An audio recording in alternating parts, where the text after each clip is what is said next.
Welcome back.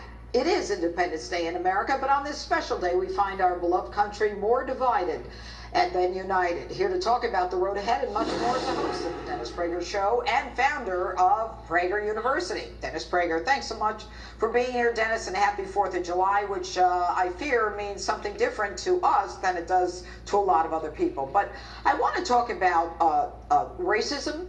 And I want to talk about the theme and the undercurrent of all the protest and the burning and the looting and the toppling of statues. And that is that America is starting to recognize how racist she really is. Your thoughts? I wrote a piece a number of years ago that the greatest libel since the blood libel against the Jews in the Middle Ages, where Jews were accused of using Christian kids' blood to bake matzah for Passover. Oh. That was the great blood libel.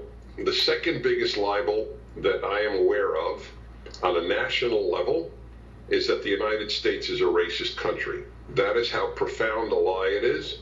And the reason it's so serious is now seen in the streets. It is seen in the lives of vast numbers of white and black and other kids in this country who believe this grand lie.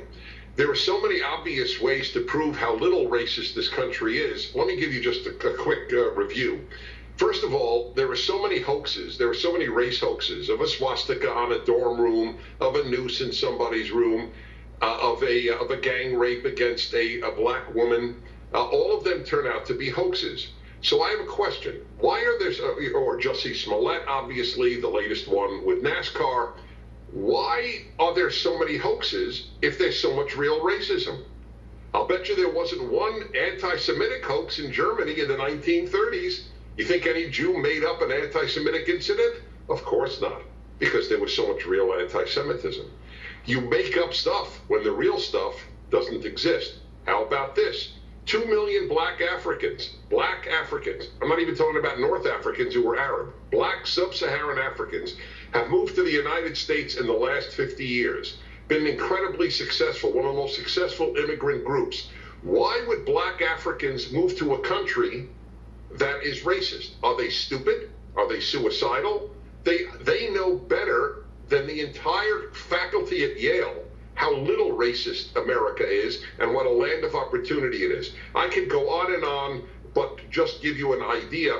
This is truly a non-racist country. There are racists in it, but that's a difference. I'm a Jew. There are anti-Semites in America, but America has been the best country Jews have ever lived in outside of Israel in their history. You know, it's fascinating to hear you talk, because what is happening in this country, you know, when you talk about all of those successful blacks who come from South Africa, which is wonderful to hear, you realize that so many people in this country are detached from anything having to do with racism. I'm of Lebanese descent, Lebanese Christian. I mean, we didn't have any slaves. You know, I have friends who are different ethnicities who came from Europe. I mean, and all of a sudden, all of America is supposed to be racist. All the cops are supposed to be racist. And if you're a black cop, all of a sudden you're a racist because now you're wearing a blue uniform.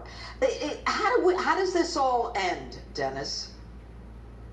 It can only end in one way, really. Either America survives the left or America defeats the left. And I'm not talking liberals. Liberals are mostly weak and naive, but they're not leftists. The day, by the way, this is one of the ways to solve our problem. Liberals need to recognize, as Alan Dershowitz and Dave Rubin and other liberals have, their enemy is the left, not the right. Because we conservatives are protecting liberal values, whereas the left is destroying liberal values, like free speech, for example. The day the liberal wakes up from his stupor that his enemy is the conservative and not the left, that will be the solution. But to answer your question, once again, this is an existential battle. Either America survives and the left is defeated, or the left survives and America is defeated. It is as simple as that. We are in a civil war. I pray it is not violent, although if it is, they have begun the violence. But if you deny we're in a civil war, you are having your head in the proverbial sand.